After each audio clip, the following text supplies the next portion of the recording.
city of Valora Prime was a monolith of steel and glass, gleaming under the twin moons. It wasn't built for compassion. It was built for order. And tonight, that order demanded punishment. I had just stepped out of the Vale district where the wealthy indulged in luxury when I heard the commotion. A crowd had gathered in the public square, their murmurs tinged with something between curiosity and cruelty. That's when I saw her.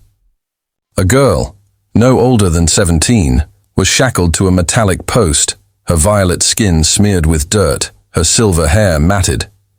Blood trickled from a fresh wound on her temple, contrasting against the alien glow of her complexion.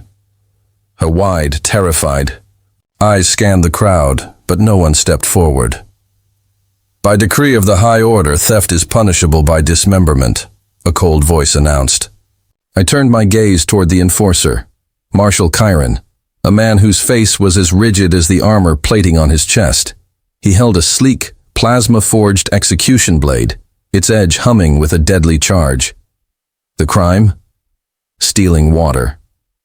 I clenched, my fists. Water was abundant on Valora Prime, yet for the Arvian people, off-world refugees, it was rationed so tightly that most of them barely survived. The city's elite hoarded excess, while children like this girl were forced to risk everything for a sip. "Name?" Kyren demanded. The girl lifted her chin, her voice barely above a whisper. "Nyxari."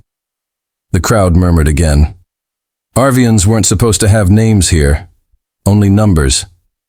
The fact that she still clung to one meant she hadn't fully broken yet. "Nyxari of the Arvian slums," Kyren continued. "You have been found guilty of theft. The punishment is stop." The word left my mouth before I could think. The murmurs ceased. Eyes turned toward me, a mixture of confusion and intrigue. Even Kyren hesitated before slowly shifting his attention. I stepped forward. The girl's eyes locked onto mine, a silent plea hidden beneath her guarded expression.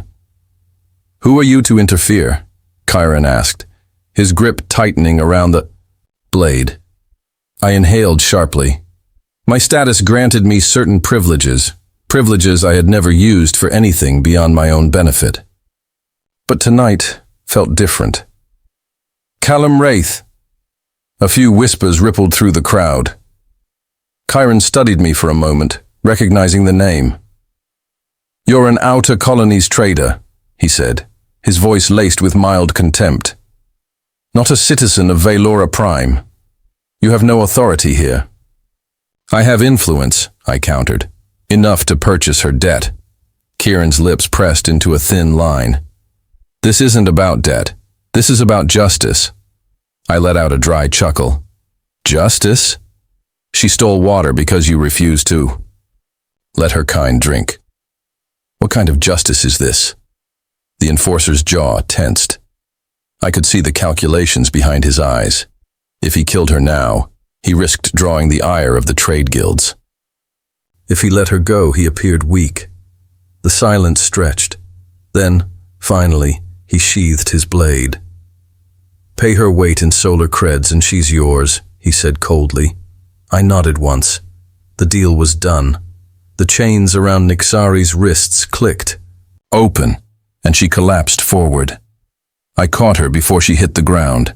She was trembling, her breath shallow, but she didn't resist as I helped her stand. "Why?" she rasped. I met her gaze. Because I was tired of watching people like her be crushed. Because I knew that one day someone would have to stand against this system. But I didn't say that. Instead, I murmured, "You're safe now." For the first time, I saw something flicker in her eyes, something fragile, yet defiant. Hope. But I had no idea that saving her would put a target on my back, and that the true danger was just beginning. Nyxari barely managed to stand as I led her away from the execution post. Her wrists were raw from the shackles, her breathing uneven. The crowd slowly dispersed, some casting disapproving glares in my direction. Others looked amused. as if I had just bought myself a problem rather than a person. Kyren watched us go but said nothing. His silence made me uneasy. I knew this wasn't over. We reached my transport, a sleek, black hovercraft designed for off-world trade. I helped Nyxari into the passenger seat and activated the vehicle's AI controls. The craft hummed to life, lifting smoothly into the air before speeding toward my home. As the city lights blurred past, I stole a glance at her. She was still tense, her hands clenched in her lap. Dirt streaked her violet skin, and I could see the faint scars on her arms. She had lived through worse than this. "You're safe?" "Now," I said again, though even I wasn't sure if that was true. Nyxari let out a sharp exhale, her voice laced with exhaustion. "You paid my weight in credits. Why?" I hesitated. Because I couldn't stand the cruelty? Because I was sick of watching the High Order treat people like her as disposable? Instead, I shrugged. "I have more credits than I know what to do with." Her silver eyes narrowed. "You're lying." I let out a dry chuckle. "Maybe." Silence settled between us. The city shrank behind us as we entered the outer sectors, where the real Velora Prime began. Gone were the glass towers and illuminated streets. Here the world was rusted metal, neon signs flickering against smoke-filled air. This was where the Arvian refugees were forced to live, where they worked in the factories that powered the city's luxuries but were denied a place among its people. I saw Nyxari shift uncomfortably as we passed the slums. "You could have left me," she muttered. "Would have been easier." "Probably," I admitted. "But then, I'd have to live with it." She looked at me for a long moment but said, "Nothing." I landed the hovercraft outside my home, a trade post on the city's outskirts. It wasn't extravagant, but it was comfortable. Large enough to store shipments, small enough to go unnoticed by the High Order. As we stepped inside, the automated security system scanned us before unlocking. The lights flickered on, casting a warm glow over the metal walls. Shelves of artifacts and off-world goods lined the space. A workstation sat in the corner, cluttered with schematics and half-built tech. Nyxari's gaze flitted over everything. "You live here alone?" I nodded. "Easier that way." She hesitated near a crate of hydration capsules, purified water, compressed into tablet form. Her fingers twitched slightly before she turned away. I grabbed a pack from the shelf and tossed it to her. "Here." She caught it, eyeing me warily, before tearing it open and swallowing the capsules dry. For the first time, some color returned to her face. I leaned against the counter, crossing my arms. "Who are you stealing water for?" Nyxari stiffened. She didn't answer, but I could see the battle in her eyes. Arvians didn't survive by trusting easily. Finally, she exhaled. "My brother," she admitted. "He's sick. There's barely enough water for one of us, let alone two." I frowned. "Where is he?" "Sector 9. The worst part of the slums." Disease ran rampant. The air was thick with pollution from the factories. If her brother was there, he wouldn't last long without medical help. "Take me to him," I said. Nyxari's eyes widened. "What?" "You heard me." She shook her head. "No. You've done enough. If you show up in Sector 9, the gangs will see you as a target. You don't belong there." I smirked. I didn't belong in that square either, but here we are. She hesitated, then looked down. "I don't understand you." I didn't blame her. I barely understood myself right now. But something in me refused to ignore this. I had spent my life trading across the galaxy, dealing in weapons, technology, and information. I had seen war, corruption, and cruelty, and I had always looked the other way. But tonight, I had chosen differently, and I wasn't going to stop, now. Before Nyxari could argue further, the security system blared a warning. "Intrusion detected. Unauthorized entry." I grabbed my pulse pistol and checked the monitor. A figure stood outside, shrouded in the shadows. But I didn't need a clear view to recognize the insignia on his chest. High Order. Kyren hadn't let this go after all. I turned to Nyxari. Stay here. Then I stepped outside, knowing that my mercy had just put a price on my head. The night air was heavy with static, the scent of ozone sharp against the metallic tang of Valora Prime's lower districts. My pulse pistol was warm in my grip as I stepped onto the landing platform, the door sliding shut behind me with a quiet hiss. Kyren stood near the edge, his imposing figure outlined by the glow of the city lights in the distance. His black enforcer's armor reflected the neon haze, but it was his expression that caught my attention. Calm, calculating. He wasn't here to kill me. Not yet. That was a bold move back there, Raithe, he said, voice even. I kept my weapon lowered but ready. Bold? I call it humane. Kyren exhaled, the ghost of a smirk tugging at his lips. Humanity has no place in Valora Prime. You should know that by now. I took a slow step forward. If you're here to take her back, you're wasting your time. I'm not, he said. She's yours now, that's the law. I frowned. Then why are you here? Kyren's expression darkened. To warn you. I didn't like the sound of that. She's not just some street thief, Raithe. The High Order flagged her days ago. She's been under surveillance since she started poking around restricted zones. I kept my face neutral, but my mind was racing. Restricted zones? That meant one of two things, military installations or water reserves. She's a kid trying to keep her brother alive, I said carefully. Kyren's gaze sharpened. Is she? A beat of silence passed. The wind howled through the metallic structures around us. Then Kyren took a step closer, lowering his voice. Whatever you think you did tonight, you didn't save her. You put a target on her back, and yours. I didn't flinch. And what? You came here to scare me? No, he said. I came here to give you a choice. He reached into his belt and tossed something toward me. I caught it instinctively. A tracking chip. The High Order will come for her soon, Kyren continued. They won't waste resources on a public execution next time. They'll make her disappear. I tightened my grip on the chip. And you want me to hand her over first? Kyren didn't confirm it, but he didn't need to. If you're smart, you'll listen. He turned away, heading toward his hovercraft. But before he stepped inside, he threw one last glance over his shoulder. Get off world, Raithe, he said, before it's too late. Then he was gone. I stood in the silence for a long moment, my mind turning over his words.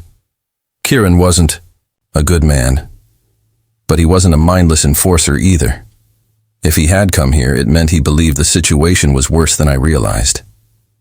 And that meant Nyxari was more than just a girl desperate for water. I turned and re-entered the trade post. Nyxari stood near the workstation, her silver eyes already locked onto me. You don't trust me, she said. It wasn't a question. I exhaled, setting the tracking chip on the table between us. Should I? She hesitated. Then finally she spoke. I wasn't just stealing water, she admitted. I was looking for something. I didn't say anything. I just waited. She swallowed hard. There's a facility under Valora Prime. A hidden one. It holds enough clean water to sustain the entire Arvian population for years. I felt my stomach drop. Nyxari looked away. My brother wasn't just sick from thirst. He was poisoned. Poisoned. The High Order wasn't just rationing water. They were contaminating what little the Arvians had. I ran a hand through my hair, cursing under my breath. Kyren says they're going to come for you, I told her. She nodded. I know. My fists clenched. Then we need to move. Now. But Nyxari shook her head. No, she said. We need to break in. I stared at her, waiting for her to tell me she was joking. She wasn't. And somehow, deep down, I already knew I was going to say yes. For the first time in a long time, I hesitated. Breaking into a high-order facility wasn't just reckless. It was suicide. Vylora Prime was built like a fortress, and its security forces didn't take kindly to intruders. Yet, as I looked at Nyxari, I saw something unshaken in her silver eyes. She knew exactly what she was asking of me. And she also knew I wasn't going to refuse. I pulled up a holographic map of Vylora Prime, my fingers flicking through layers of the city's infrastructure. Nyxari leaned over my workstation, eyes scanning the information as I searched for something, anything, that could lead us to the hidden water reserve. "The lower levels are unstable," I muttered. "A lot of abandoned tunnels, but they're either collapsed or too risky to use."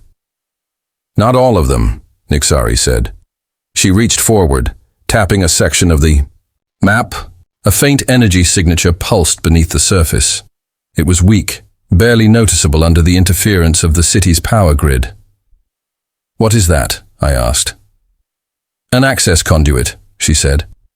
"It runs directly beneath the facility." I frowned. "And how do you know that?" Nyxari hesitated for just a second. "Because I've been there before." That caught my attention. I turned to her fully. "You already tried breaking in?" "I was looking for proof," she admitted. "I barely got out alive." My jaw tightened. No wonder the High Order was after her. She wasn't just some desperate refugee. She was a threat to their entire system. And now, I had willingly stepped into the fire with her. I exhaled sharply. "All right, when do we move?" We left just before midnight.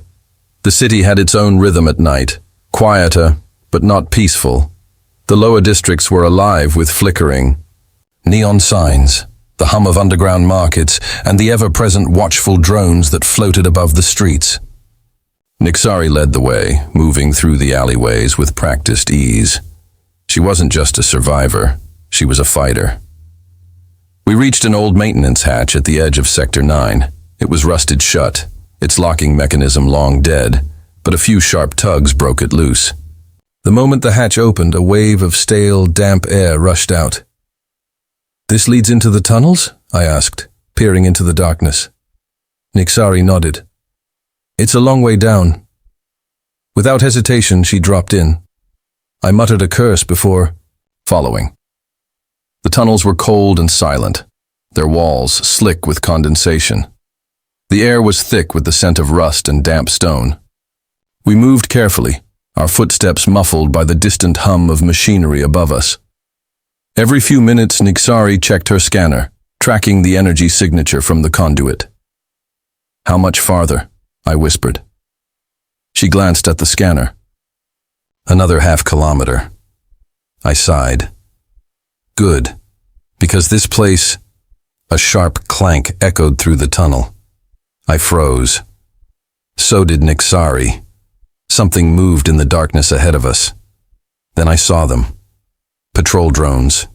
4 of them, hovering silently, their red optics scanning the tunnels for movement. We had seconds before they detected us. "Move," I whispered. Nyxari nodded and we sprinted into the shadows. The drones shifted, their sensors locking onto our heat signatures. A shrill alarm blared. And just like that, the break-in turned into a chase. The shrill alarm echoed through the tunnel, reverberating off the damp walls.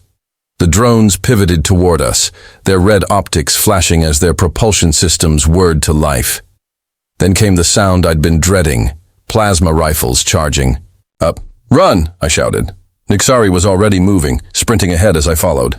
The ground was uneven, slick with moisture, but we had no choice.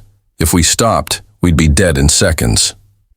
A burst of blue plasma seared past my shoulder, slamming into the tunnel wall and sending a shower of sparks in every direction.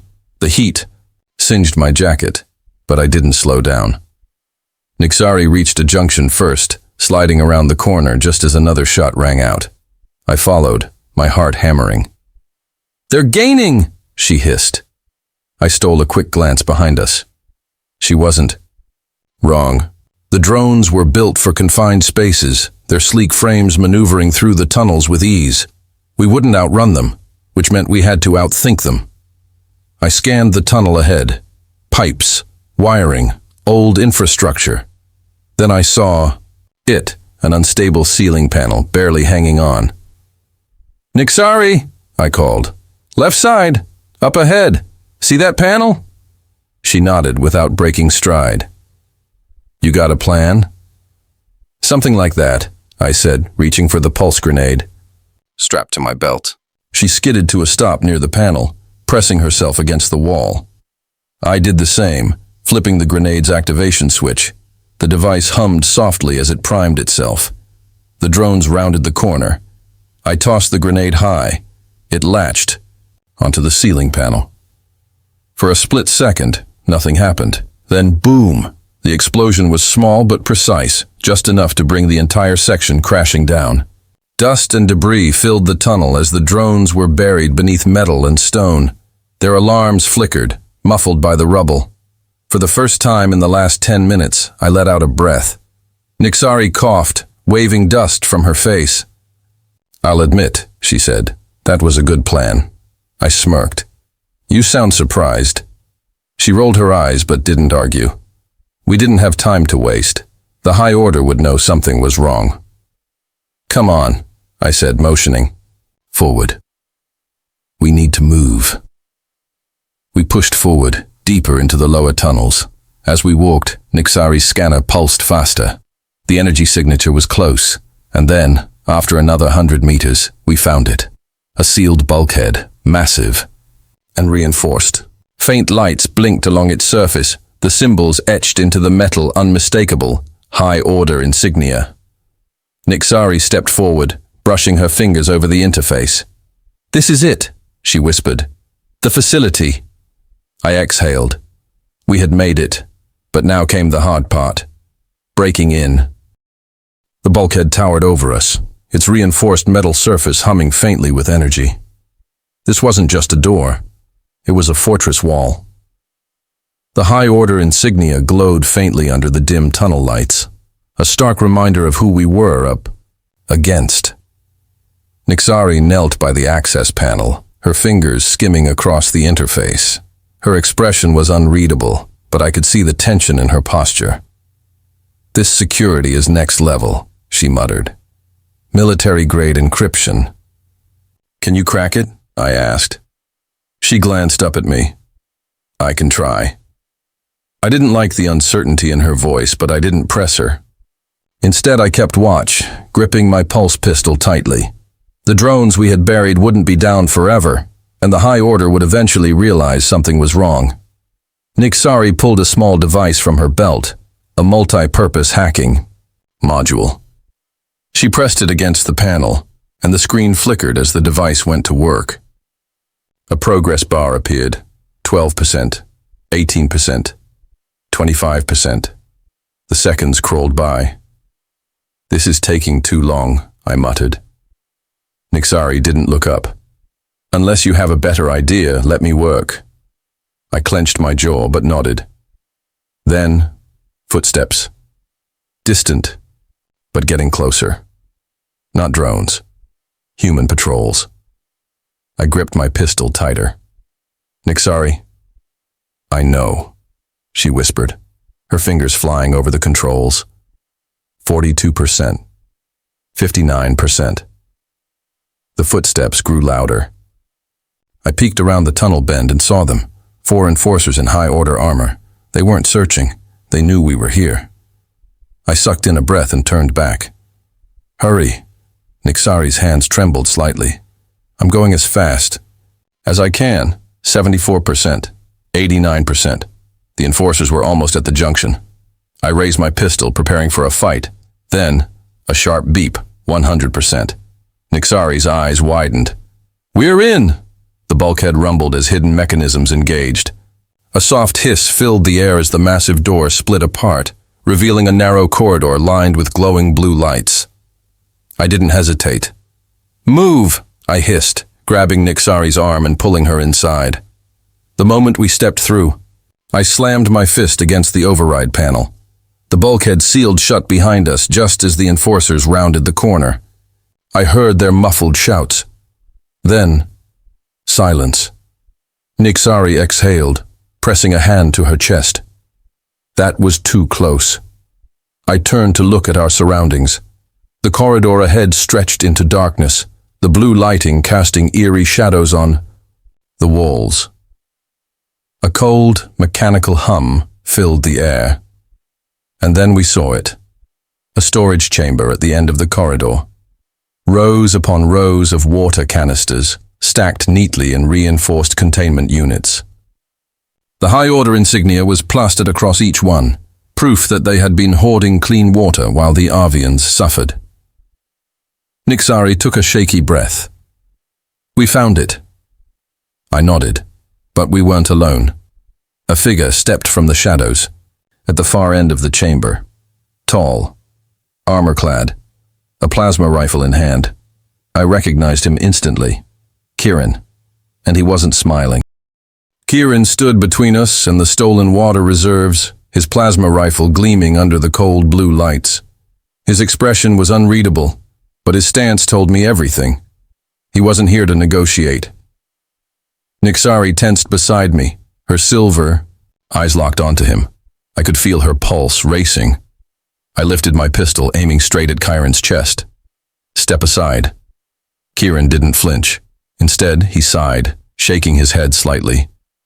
You never did know when to walk away, Raithe.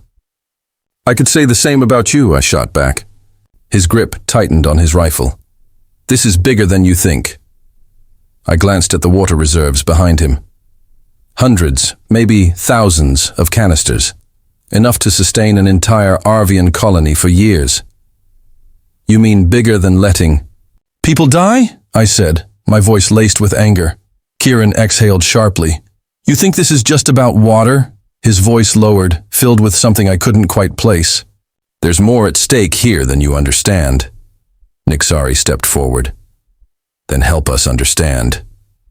Kyren's gaze flicked to her, lingering for a second too long. I saw it then. Hesitation. He wasn't just here to stop us. Something else was eating at him. But before I could push him further, a red warning light flickered on the wall beside him. Kyren's jaw clenched. Damn it! I recognized the signal immediately. Backup was coming. Kyren turned back to us, his expression unreadable. Then, with a sharp motion, he flicked a switch on his rifle. The plasma charge powered down. He lowered his weapon. Nyxari and I exchanged a glance. What are you doing? I asked cautiously. Kyren's eyes hardened. You have 5 minutes before the entire facility locks down.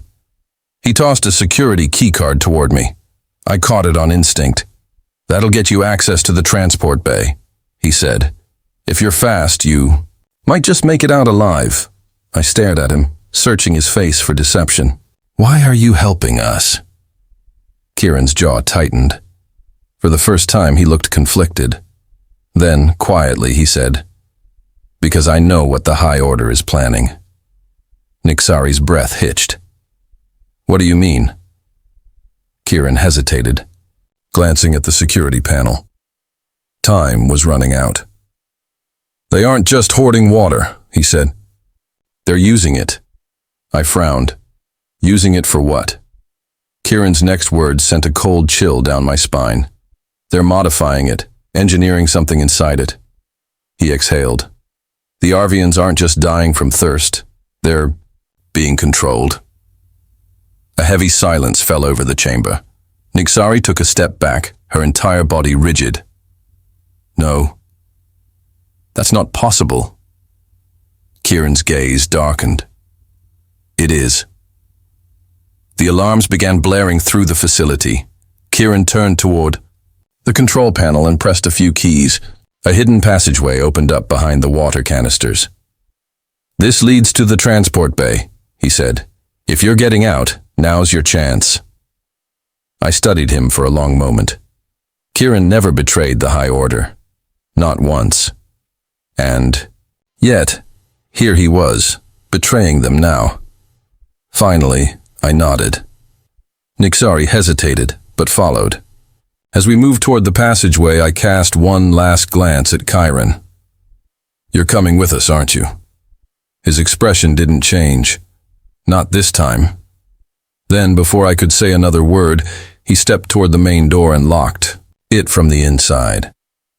The last thing I saw before the passage sealed behind us was Kyren raising his rifle, preparing to hold the line. Then, darkness. We had 5 minutes to escape. And even worse, we weren't just stealing water anymore. We were running with a secret that could destroy the entire system. The passage was narrow, its walls lined with slick metallic panels that hummed with energy. Nyxari and I moved quickly, our footsteps echoing in the confined space.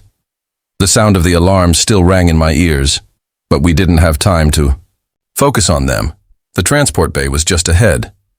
"We're almost there," I muttered, trying to suppress the rising panic in my chest. The air felt heavier now, as though the weight of what we had just uncovered was pressing down on us. Nyxari's breath came in short, sharp bursts beside me. She was shaking, but I could tell she was trying to hold it together. She knew what we were carrying. We weren't just leaving with water. We were running with a key to bringing down the South's high order. There was no turning back now. We reached the transport bay doors just as the facility went into full lockdown mode. The hum of the power grid shifted, a deep, menacing thrum filling the air. The massive doors slid open with a mechanical groan, revealing a large, dimly lit docking area. Across from us, a shuttle sat on the pad, its sleek black hull gleaming in the low light. It was our only chance, the last hope of escape. But just as we started toward it, a loud thud echoed behind us. I whirled around. The bulkhead door had opened, and 2 armed high-order enforcers stepped into the transport bay. Their armor was polished, gleaming under the harsh lights, and their rifles were leveled straight at us. "No more running, Raithe," one of them called, his voice a cold, mechanical rasp through the helmet's comms. "Surrender now." I cursed under my breath, my hand instinctively tightening around my pulse pistol. Nyxari didn't hesitate. She grabbed my arm, pulling me toward the shuttle. "We have no choice." I nodded. There was no time for negotiations. We bolted for the shuttle, the enforcers hot on our heels. Plasma fire ripped through the air, narrowly missing us. We reached the hatch, and I heard the unmistakable clang of the door's emergency locking mechanism. "We're not going to make it," Nyxari shouted, but I wasn't going to give up. Not now. I dove toward the control panel, my fingers flying over the buttons, activating the emergency override. The hatch slammed open. "We're in," I yelled, pulling Nyxari inside. The enforcers were just seconds behind us. As the hatch closed, I saw the flash of their rifles. The shuttle's engines roared to life, shaking as the main thrusters engaged. Glanced out the small window as the high-order facility shrank behind us. The shuttle lurched upward, the magnetic locks releasing as we ascended into the night sky. But as the shuttle broke free from the atmosphere, I saw something that made my heart skip a beat. A massive fleet of high-order ships was heading straight toward us, their engines burning bright in the distance. They knew we were gone. I cursed under my breath. "We're not out of the woods yet." Nyxari's voice was calm, but I could hear the undercurrent of fear in it. "How do we fight them off?" I shook my head. "We don't, but we're not alone. There's a place where we can hide, a base in the outer rim. It's the only shot we've got." She met my gaze, her eyes filled with determination. "Then let's get there. Fast." I powered up the shuttle's hyperdrive. The engines hummed, and within seconds we were rocketing toward the stars, leaving behind a broken planet, the remnants of an oppressive system, and the dangerous secret we carried with us. We were free, but for how long? The High Order would come after us with everything they had. We weren't just fugitives anymore. We were the spark that could set the galaxy on fire, and we had no idea how far we were willing to go.